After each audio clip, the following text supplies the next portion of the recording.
Welcome to the Business Boys Talkin Business Virtual Power Lunch. Please welcome your hosts, Tyler Price and Brian Magleby. Wow. We are here. We're here in some part of beautiful Idaho. Yeah, where is that? Is that out in the Lemhi Range? Maybe. Yeah, looks beautiful. I don't know. Part of the area where Rod represents. Yeah. We just learned. About his salmon, Lemhi, Yep, Clark County out there. Jefferson. So it's, I guess that's, we'll just call that's in his territory out there. Yeah. Some of the beautiful lands. Hey, we just finished a nice lunch with one of our faithful listeners. Yeah. Took us to lunch. Listen up, people. If you want to get in with the business boys, it's will good go to lunch. Take them to. Yeah. He took us to Yummy's. Yeah, never been there. I highly recommend it. The Highly one there, recommend. right on If you Broadway. want some different Chinese than different than a lot of the other restaurants, they're all the same menu. This one's old school. It is, and besides the parking downtown, we enjoyed it. Took me a few rounds through town to find a good spot. In one parking lot, they actually had a tow truck there. I'm like, I'm not going to break the rules. You better not. So anyway, let's. Last week we had Spencer Erickson on. What a young punk kid! Yeah, man. he looked like he was 15, didn't he? Yeah, he did. But man, he is just awesome in his marketing.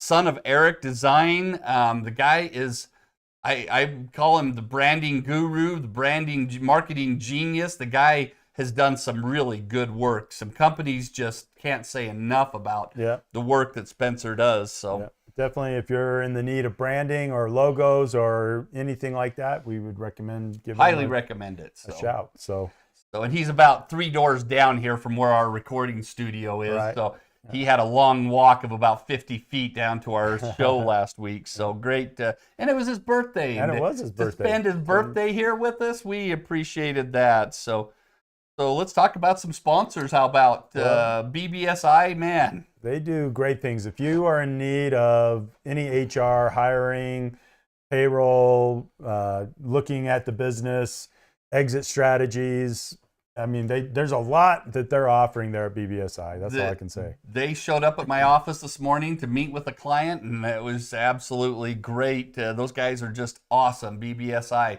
I'll take on the SBDC, Idaho's best kept secret. Probably America's best kept secret, if you get down to it. So, but we do free consulting with businesses, help them in so many ways, whether they're cradle to grave. We are there for you. So if you want to have an appointment for your business, check it out, IdahoSBDC.org in the Idaho Innovation Center. Yeah. Hey, we've got a couple offices. Yeah, so if you're in a startup or someone that's just looking to branch out, maybe you get a reduced rent for a period of time, right? It is. And you get coaching, and you get access to classes and interaction with other. Networking, and it's just a great environment there. We do have a couple offices, which is not very often that we do get offices. So you have to hit certain qualifications, but we'd love to have you check out the Idaho Innovation Center. Vulpine Marketing keeps us up to date every week. Ryan Jost does a great job with our website and keeping that running, so you can check us out there. And New Line Media. New Line Media with Tyson. Tyson's doing cool stuff, making this show happen. He was just commenting about his back hurting because he's always carrying us on his shoulders. So we appreciate. And you're going to see an ad at the end of the show that talks all about what he does. So we'll you got to stay tuned for the big video at the end of the show. Yep.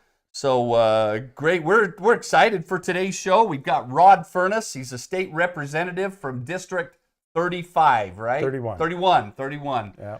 I thought that your website said 35. So 31 that covers 5 counties. We're going to learn all about that. He is just doing a phenomenal job in the House of Representatives. And he's talk about carrying some people on shoulders. He is just doing some great things over there, and we're going to learn all about them today. And a very sound businessman. He could be doing what he's doing and leave for 3, 4, 5 months if you didn't have a very good, successful business. So we've both got to know Rod over the last 20 years, participating in different networking events and just think the world of Rod and what he did in business, let alone now what he's doing at the legislature. Yep. So we're going to watch this. This video is actually a portion that was done on East Idaho News. This was a couple years ago, so there might be a few changes in there. But watch this video with Representative Furness, and he'll give kind of some ideas of things that he's done, and we'll come back and have Rod on the set. I'm just grateful to serve with these fine people that are in front here today. They're all mentors for me, and they've all become close friends. And I can't tell you how great it is to have these two men next to me. Man knows a ton about water, and to have someone that knows a lot about agriculture is so valuable to the state of Idaho. Representative Rain. I serve on the Revenue and Taxation Committee. I also serve on the Business Committee. I also serve on the Energy Committee, and so those committees fit our area very well, and I'm grateful to be on them. I can't tell you how humble it is to walk through the halls of the Capitol. Just to see the marble, just to see the tradition there, to have the opportunity to do that is truly amazing. This session I was able to work on a couple of bills that were pretty heavy lift. I had no idea. If someone would have told me that I would have to work 15 hours a day when I went to the Capitol, maybe I would have had a second thought about that. But it truly is a lot of work when you go there. One bill I worked on was 179. That was the matching of insurance, liability insurance, and vehicle registrations. Before we have a mandate in Idaho that you have to have liability insurance, but we never really knew if you had insurance until you were in a wreck or you got a ticket. And so what this does is it matches those insurance and registration early on in the time period. And just to give you a basic so that you know, when you register your car or you re-register your car, you'll have 60 days to get that insurance. Then you'll get a notice that says you don't have insurance. You'll have another 30 days to acquire that insurance, and you can prove that insurance by sending it into the Department of Transportation. If you don't have insurance, then you'll have to re-register your vehicle. There'll be a fee assigned to that. We hope that that'll help the insured drivers. The drivers on the roads will be insured. I've been hit twice by uninsured motorists. The other bill that I was able to pass was 149, and I had no idea that the state of Idaho had been trying to get that. Both of these bills they've been trying to get passed for a long time, and I didn't know. But 149 was enabled the state of Idaho to go self-funded in their medical insurance without having to come up with reserves. The way the bill was written prior to the change was the state of Idaho had to come up with another $45 million in their reserve account. We were able to arrange the verbiage, I guess, in the bill so that they wouldn't have to come up with that, and they were able to use that money elsewhere and still go self-funded if they choose to. Those are pretty heavy lifts. I had no idea that you have to coordinate with all the department heads, with all the chambers, with all the senators, with all the chairmen to get that done. To get a bill through the state of Idaho is truly an amazing process. And I was fortunate as a freshman to be able to do that. Again, I'm grateful to be a representative. I hope that you'll email me or call me with your concerns, and we hope to take other issues forward in the next session. Thank you. Wow, great. Good well, job. Yeah. That's got a great explanation there of some of the work and the committees that you're on. So welcome. Thank you. So you got to wonder, because here you are, you've been very successful in business. Why do you want to go into government? Because there's easier paths in life. Yeah. I mean, because it's you're never going to make anybody happy, or there's always going to be someone mad at you. So why jump in? Why do that? Well, it's not the money. It's not the money. Yeah. People think that we make so much money when we're in there. We make $18,000 a year. Right. And I lose money when I go the legislature. You lose learning. So, but I love going over there. What got me into it was that I made a pitch on health insurance, and the people told me there that I couldn't do what I wanted to do because there was a law against it. Yeah.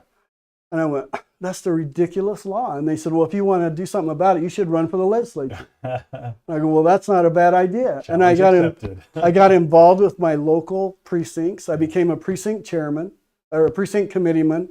And while I was there, they asked me to run, and I won. Yeah. I didn't think I would win, and I won by like 200 votes was all. Yeah. And then, but once you get over there, it's a whole new world. And it took me probably 2 months just to figure out where all the bathrooms were in the Capitol. But once I had that figured out, I felt like I could move forward and get some things done. And I went back and I changed that law Yeah. that I was so angry about. Yeah.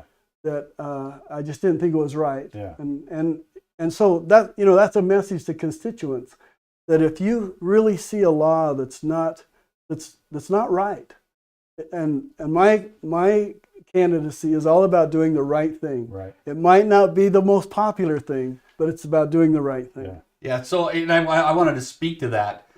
We plan out our guests on these shows weeks and months, sometimes months in advance. And last month, which was April, I invited Rod to be on the show, and he said, "Well, the elections are on Tuesday the 17th." And I said, "Well, you probably want to be on our show that day." And he said, "Nope, I wouldn't do it." And that he said, "That's not right. That that I maybe get something that my opponents don't." And he said, "So let's do it after the elections." And I thought, that right there, I thought, that's a man that does the right thing. Thank you. So Appreciate that. So very good. We'll talk about the recent elections that we just had a couple of weeks ago. I think that as I was looking at your site, I think most of the people that you recommended pretty well got in there, maybe but one type right. deal. So Yeah, they all did. The state leaders that ran all got in. The only one that didn't was Lawrence Wasden. And I look forward to working with Mr. Labrador. Yep, that's the one that I he used to be my neighbor in Boise, so Yeah. I liked that one. I was good with that one. Great idea, great guy. I look forward to working with him. And that's the great thing about a primary, is that we don't, as Republicans, we maybe go against each other during the primary, but we have to coalesce and unite after the primary. And we need to keep Republicans in office, and we need to support one another after the primary. But those individuals that won, there was a hard campaign. Some of them won by just a few hundred votes. Not less than that. Rexburg, I think, was 36 votes. 36 votes. So And Britt Raybould that won is an excellent individual. She has great credentials. She's been there before. She was one of the best legislators there when I was put in. And we look forward to having her back. That's right. Along with Gerald Raymond. And he's been a commissioner for 12 years. He has great experience. And we always ask the commissioners about local government so that we make sure we do the right thing with bills that we pass. And they're an asset.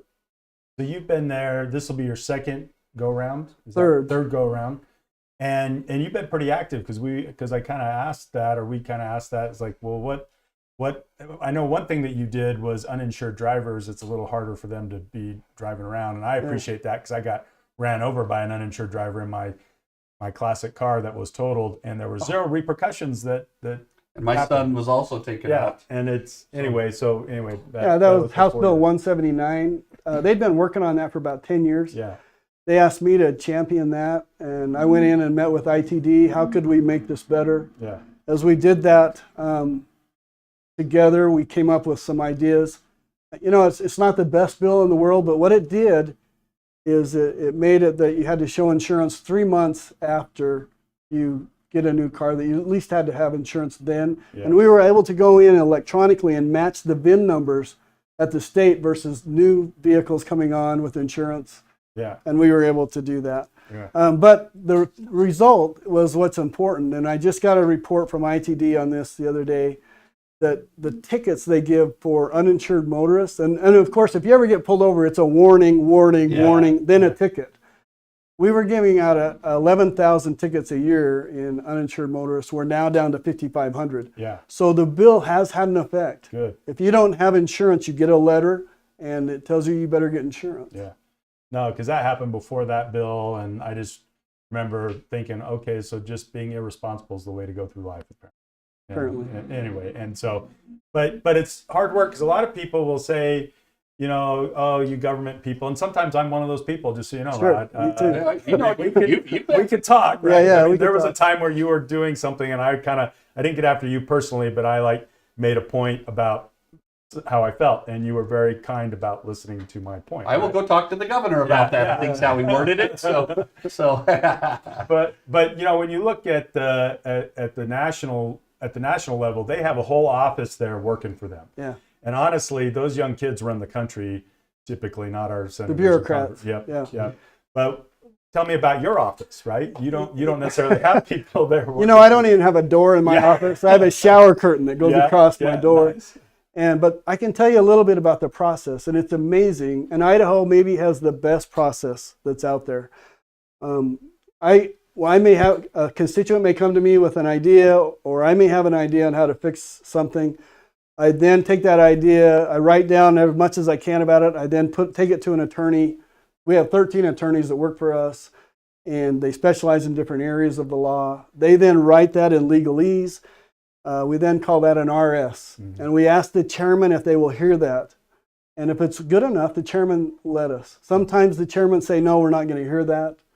It's not prime time. It's not ready to go. I haven't had that happen yet. Yeah. But then we have a hearing, a full hearing, where we invite people in and we testify on the bill, and then the committee votes on that bill, and they'll vote whether to send it to the House floor, not to send it. They may send it without a recommendation sometimes. Then it goes to the House floor. Then I get to stand up and make my case again, and on the House floor, and hopefully it passes there. And then once that happens, I get to go to the Senate. And I make my case in the Senate. Yeah. And I find a senator that hopefully will come on board and take that bill to the next level. And then I get to go to the governor's office and hopefully make my pitch again, and the governor will sign that bill. I've done that about 40 times. Yeah. And it's a process, and it's supposed to be that hard. Yeah.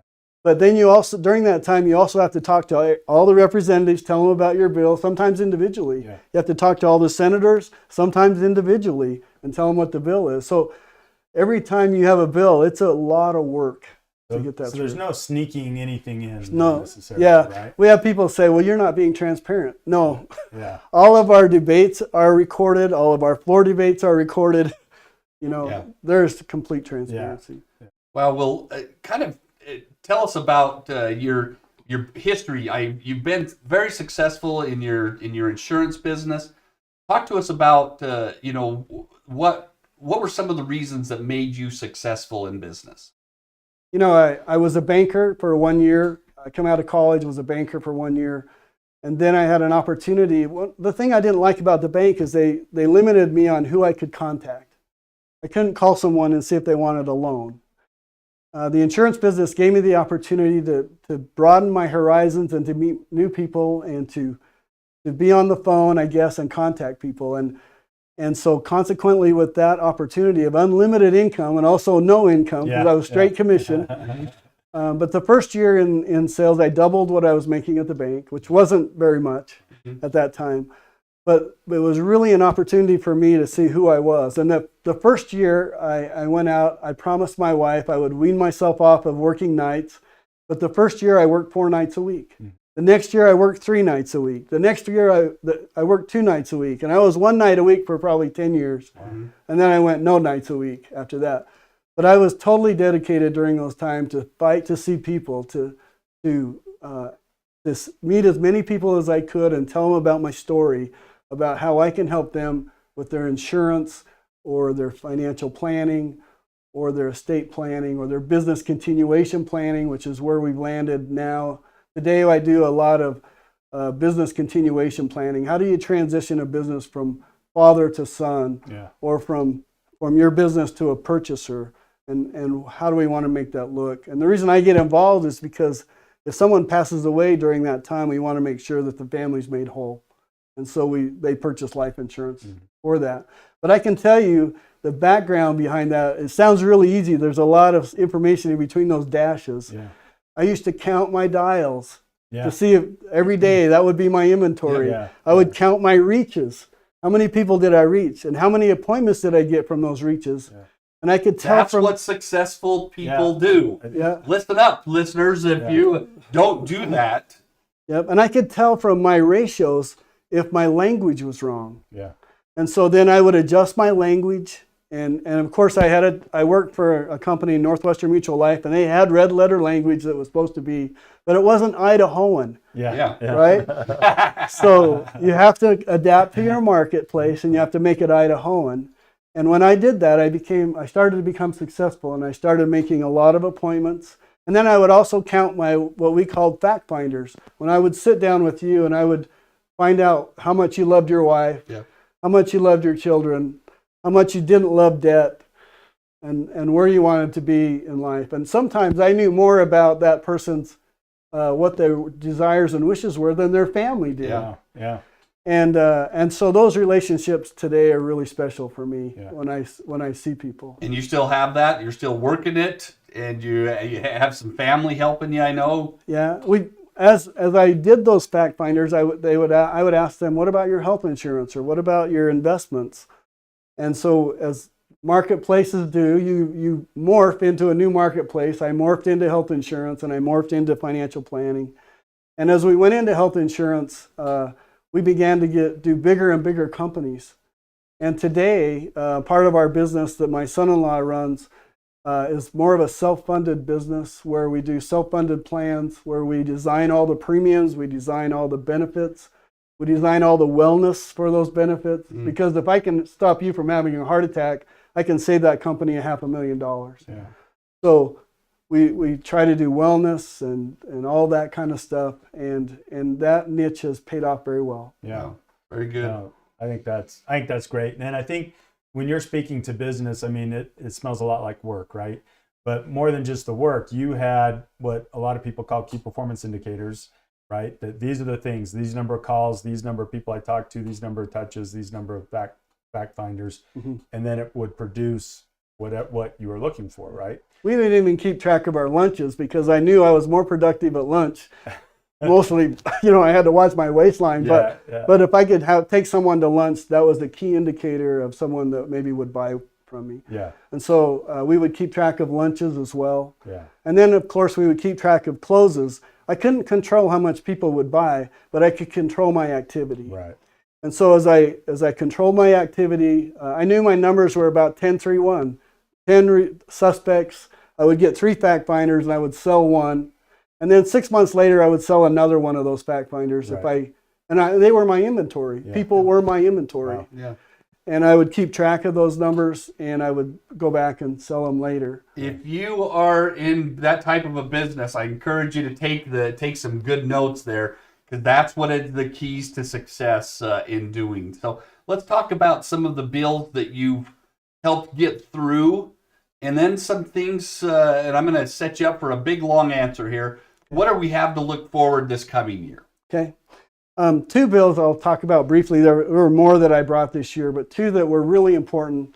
One was House Bill 436. And we talk in House Bill, sorry. That's kind of how we do it. It's my lingo. But House Bill 436 was a revenue and taxation bill. And I used to be on that committee, so I kind of had some input into it. We were able to reduce the income tax rates for corporations and individuals. And over the last 4 years, we've reduced them from 7.4 to 6%. Wow. And so in Idaho, we're actually doing Reaganomics. We're reducing tax rates. And I know that you've heard on the radio and on television that we have a surplus. It works. When you reduce the tax rates, the state, and we have $1 billion surplus now. So we reduced those rates down. We also were able to refund or rebate taxes. We rebated this year 12% of the income tax that you paid in, we gave back. Over the last 2 years, we've given back almost $1 billion to Idahoans. And when you give that money back, that goes in the economy, creates more taxation, if you will. And so we're suffering now at the state capitol. We have a big surplus. Yeah. What we did with our surplus last year was we put the money in our savings account, like you would if you hit the lottery. You would put money in your savings account. We have a statutory limit on what we can do there. We now have 22% of our gross Idaho product in savings. We paid off all of our debt. We saved $65 million in interest by doing that. We gave teachers a $1,000 bonus. We did a lot of things, good things that you would do when you have a surplus. And we look forward to having that same problem next year. Yeah. And we will have that problem. But those are things that we're doing on a state. I heard the governor at a speech just the other day said Idaho is in the best financial condition of any state in the nation, and we're probably in the best financial condition of any country in the world. Yeah. We need to shut the advertising off because we got all those We'll take them. states sending their people here We'll take them. because of that surplus, because of the great people like you. Well, when we lower those taxes, that incents them to come even more. Now, not that we don't have problems. We're looking for solutions on property tax. I'm also on the property tax committee. yeah, good. 'Cause And mine so- went up, but anyway. Yeah. Oh, yeah. And mine did too. Yeah. So, but we're looking for different ways, and we can have a discussion on that, but we're looking for different ways to lower that. We did pass a bill this year to help indigents. If we increase what's called the circuit breaker, that's a terrible name for it, but we give individuals that are 65 and older that may be widowed or veterans or different things like that, we take $1,532 off their taxes each I year. think that's great. Yeah. We did put a limit on, we found that some people were living in $1 million homes and getting that exemption. So we put a limit of $300,000 on those homes. We'll probably have to raise that this year because it's gone up so much.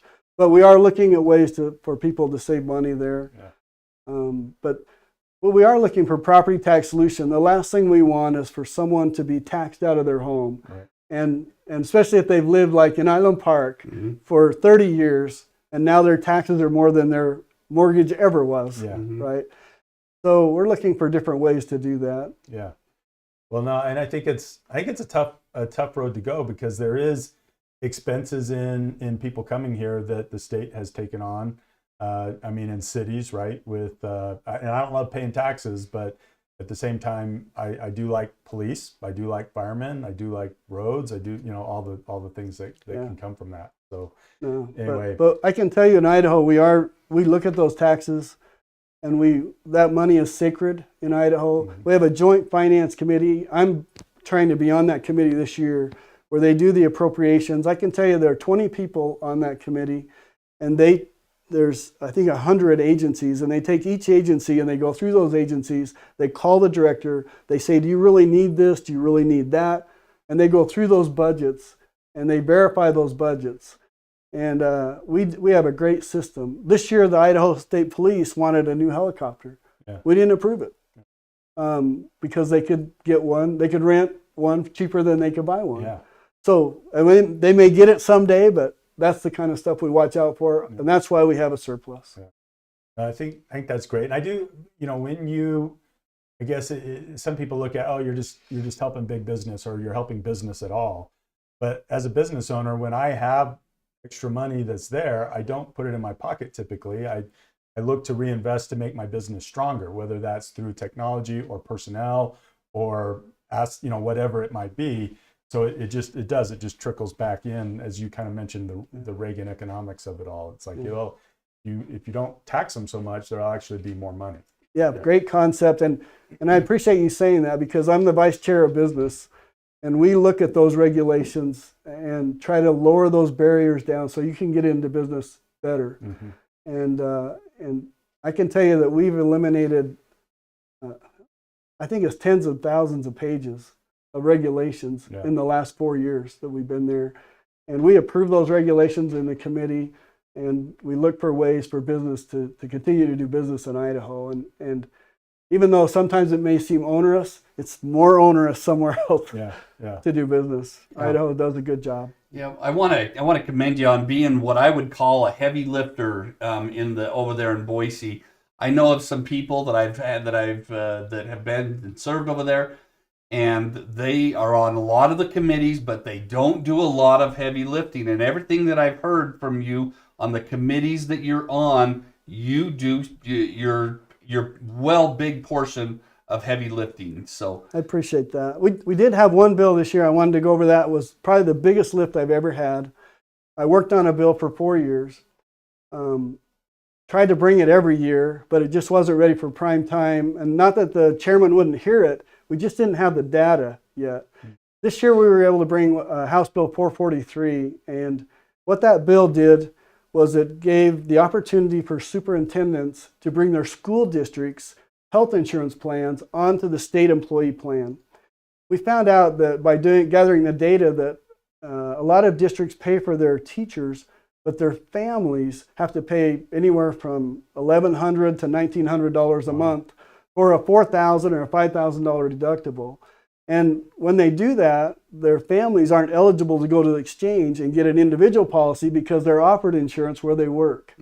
So they were caught in the middle of a quagmire there of not being able to get insurance. Many of our teachers' families were on Medicaid because of that. So the governor this year, he acquiesced. I've been talking to him for 3 or 4 years. And he finally said, okay, we're going to fund this. And he put $110 million toward the teachers' health insurance this year in all the districts. And we put $70 million in another account to allow them to come into the self-funded plan that the state of Idaho has. And it's the best plan that I've ever seen. And I've looked at a lot of self-funded plans. Yes, you have. Yeah. And so we were able to pass that bill through the House and the Senate, and the governor signed it this year. And we're going to even do a little bit more. Not all the districts were able to come on even with that money, but I think a little bit more, and they would be able to. And so, but to get that through, I had to speak to almost every person in the House individually, in the Senate individually, and to get to the governor on board. But that's been probably the best heavy lift. And I know that sounds like a lot of money, but we're still last in spending per capita per student in the nation in education. So this is a good spend. This is a pre-tax spend rather than an after-tax spend. And it makes a lot of sense to put it in benefits so that we retain and recruit quality teachers. Yeah, oh, that's amazing. So why do you think Idaho does, because if you look at states, some states aren't fiscally responsible. Maybe that's the easiest way to point it. So why is it then that you think Idaho is doing such a great job? Well, we're fiscally conservative, and our Constitution says we have to balance the budget every year. So if we don't have the money, we cut back. Yeah. And then you get in trouble for that, right? People. No one likes that, yeah, right? No one likes it. But in 2008, when we had the recession, we actually cut teacher salaries by 5%. We cut state salaries by 5%. We cut agencies' budgets back. We balanced our budget, okay? Yeah. And other states would have maybe gone out and borrowed the money to make that happen. We balanced our budget. We were fiscally conservative. We had plenty of money in our savings accounts at that time as well, but we balanced our budget, and we do that every year. That committee that appropriates the money, they have to make sure that balances. I'm on the governor's committee of the Economic Outlook and Revenue Assessment Committee. That's the name of it. And we look at the governor's budget when he submits it at the beginning of the year, and we make sure that budget is balanced, that his budget is balanced. Yeah. And we approve that budget or we disapprove parts of it. And because we have to follow the Constitution and balance our budget. Many states don't have that, and they don't adhere to it. We do in Idaho. Yeah. Well, I do think that's a great thing. Much as there's times where I'm sure people are kicking back and yelling at you, but at the end of it all, I think it just puts our state in a position to bring in better infrastructure, for instance, whether that in rural areas or wherever because of that.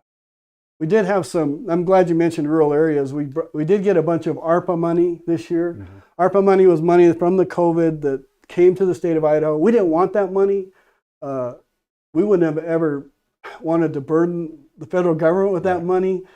We don't want to have to pay it back. They don't run theirs on a budget. But just no. Anyway, they just printed the money and sent it to us, right? But once you get it, you can't send it back. Yeah. We actually tried to send it back. Yeah. We called the government. We said, we don't want this money. Yeah. We want it to go back and reduce the federal deficit. Yeah. They said, no, if you send it back, it'll go to California, Indiana, New York, or Maine, right? Yeah. Those are all Democrat run. Yeah. Not that I'm against Democrats, but again, they're not budgeting. They're not, and because of that, it's a big mess, right? Yeah. So we did the right thing with that money. Yeah. We're going to replace bridges. We're going to replace roads. We're looking for one-time uses for that money so that, we have to pay it back. Our federal taxes didn't go down, so we have to pay that money back someday. Right. Yeah. But we're looking for one-time uses. We didn't create any new programs with that money. We wanted to make sure that our grandchildren weren't saddled with something later that they'd have to pay for more. But if they're going to have to pay for it, let's put it in parks, roads, and bridges and one-time uses.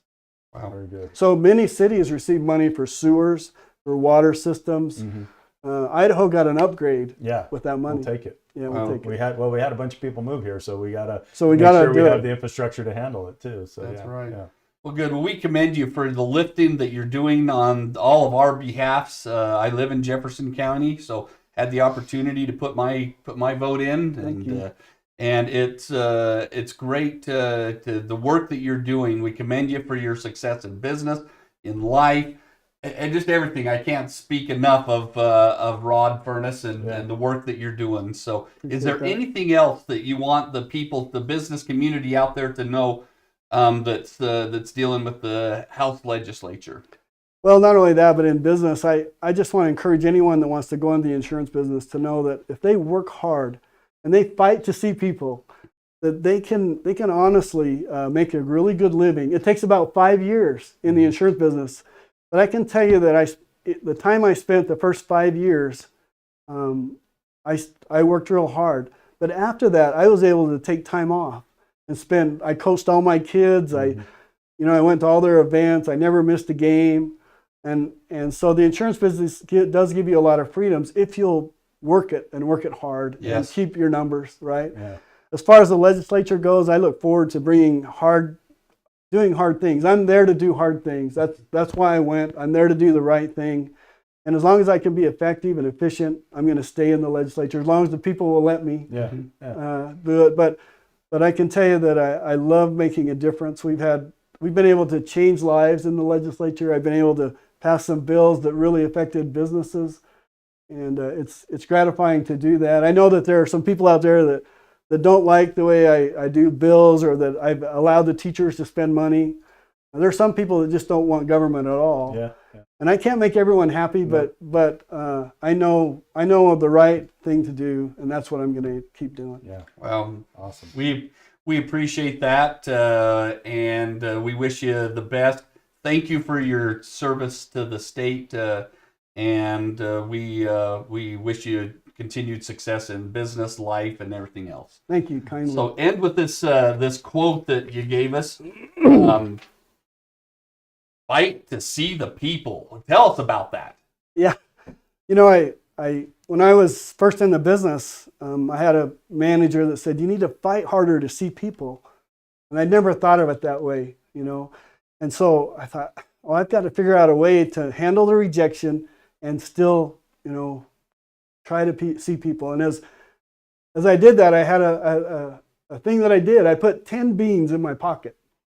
and every time I would call someone and they'd say no, I'd take that bean out of my pocket and I'd say that guy was just a bean, and I'd put it in my other pocket. And then at the end of the day, if I still had beans, I needed to keep calling. Right? And that got me through. But as I went through my career, I fought to see people. Anybody at first, if you could fog a mirror, I would fight to see you. Yeah. Afterwards, I thought, if you make $50,000 a year, I would fight to see you. Then 100,000, then 150,000, then 200,000, and I increased those levels. And those are the people that I wanted to see, and I would fight to see those people, and I'd have to figure out how to see those people. Well, absolutely great advice. If you're getting into a new business, and maybe if it is insurance, you would want to. This is the guy you would want to do, because everything we do in life is a numbers game. And if you do 40 dials an hour, you'll get 10 appointments. Out of those 10 appointments, you're going to get 2 or 3 closes. It's a pure numbers game. But if you're only calling 4 people to get that percentage, you're probably not going to get the amount of business. And sometimes that phone looks as big as this table. Yep. So back in the olden days it did. Now it's a cell phone. So very good. Yeah, that dated me. Yeah, I'm with you. Fight to see the people. I remember it. So thank you, Rod. We've got a great training topic, and we're going to ask Rod to help us out through this. We're gonna do something just a little bit different than what we've done before. We're going to watch the video on this because it's such a great. Now, I'll set it up. There's no words in this video, but there is graphics. So for those of the people who are, you got to watch the screen for this and watch this quick video. And I think that, it'll be something we've been breezing on today. A peacock in the land of penguins. Watch this quick couple-minute video, and then we'll be back and talk about, are you a peacock or a penguin?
Very good. Well, yeah, this suit that you're wearing is not from the land of penguins. I No. can tell you, you do not No. exist in the land of penguins. But at times, I bet you felt like people maybe wanted you to be a penguin, but yet you've had to be the peacock and spread that beautiful color. It's nice to know that you can be a penguin and then end up being a peacock. Yes, I'm sure that's true for a lot of people. But I love the story that tells. That that you sometimes if you can leave that land of the penguins and join the land of opportunity there, and spread the wings and be open to change and things of that nature. So a couple of things that those penguins are just so stuck. And you just got to be able to spread your wings and take the opportunity to fly to that land of opportunity. Well, and I think as we saw innovation happening, and we still see it today, right? But there was a period of time where it got labeled disruptor. Oh, that's a disruptor. And then it became very fashionable to use that term. I don't know that you hear it quite as much, but I think that's exactly what it is. It's somebody saying, hey, there's a better way to do something other than how we're doing it, whether it be insurance. Because when you first started, you tell me that there was plans where you could pick what was best for the individual, right? Sure. And somewhere along the line, someone said, hey, we can do it this way. And now here we are, right? Yeah. So, but Very good. Well, we commend you for being a peacock in the land, somewhat of the land of penguins. So we appreciate your input and everything you've had here today for us, Rod. We've got a great show lined up for next week, so tune in next week. We're not going to let the details out. It's going to be that secretive. So yeah. but we'll be announcing it on Facebook a couple days before. So thanks for tuning in to Talkin Business. And we got to end with a thumbs up, everybody. Thanks, everybody. Here's a video about New Line Media. The purest essence of what makes a business tick is sometimes fleeting. It's not always available to draw on demand. So if you can capture these things on video, you're capturing magic in a bottle. My name is Tyson, and I own New Line Media. I really believe that the keystone to any successful business is the connection that business builds with the people that it serves. Traditionally, these attributes were all achieved through interpersonal communication. It came through authentic connection. Then the arena of the internet introduced a whole range of resources that expanded what businesses were capable of achieving. But the trade-off for these new resources was that authentic connection with the people that we serve. And without that connection factor, businesses become commodities, just a name and a price tag. So the dilemma businesses face today is how to preserve that sense of connection in a digital space. And I believe that the answer to that problem is video. At New Line Media, my goal is to help you take your influence, your passion, your spirit, your essence, and make it available to anyone, at any time, no matter where they are. When the power of video is truly harnessed, it can become so much more than just a flashy way to promote yourself. Video can help your business build trust in those you serve or want to serve. It can build familiarity. It provides information and education, and most of all, it can pull your customer into your space for a few moments and give them a taste of what working with you would be like. It provides them with that in-house connection experience, no matter where they are. And that is what I focus on, because it's all about making a connection. So if you're a business owner who's ready to shift gears and unbind yourself using video as the business asset that it should be, then go to my site and submit a request to work with me. If I think I'm going to be the best fit for you, then I will reach out and we will schedule a time to meet.